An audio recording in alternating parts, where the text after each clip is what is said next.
ठिकाना है आपका? सावली सूरत। सावली सूरत जो मोहन इसका दिल्ली मतलब वाला वो है। कृष्ण जी का कृष्ण जी का आप भी बैठिए ना, हाँ बैठिए। बैठिए। यश के रामायण जी एक कृष्ण जी का भजन आप लोगों के सामने सुनाने जा रहे हैं और इनके चैनल का नाम है यश के रामायण जी और सब लोग लाइक शेयर कमेंट कीजिएगा।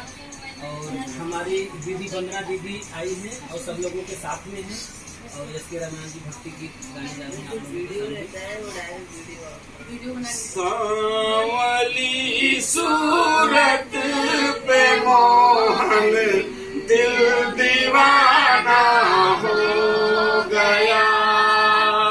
सावली सूरत पे मोहन दिल दीवाना हो गया।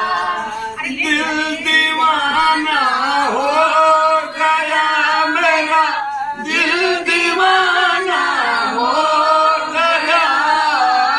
दिल दीवाना हो गया मेरा, दिल दीवाना हो गया।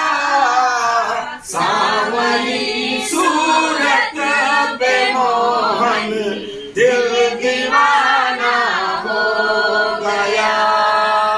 सावली सूरत पे मोहन दिल दीवाना हो गया।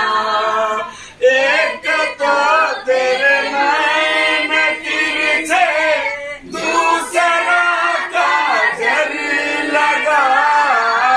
एक तो तेरे नैन तिरछे, दूसरा काजल लगा।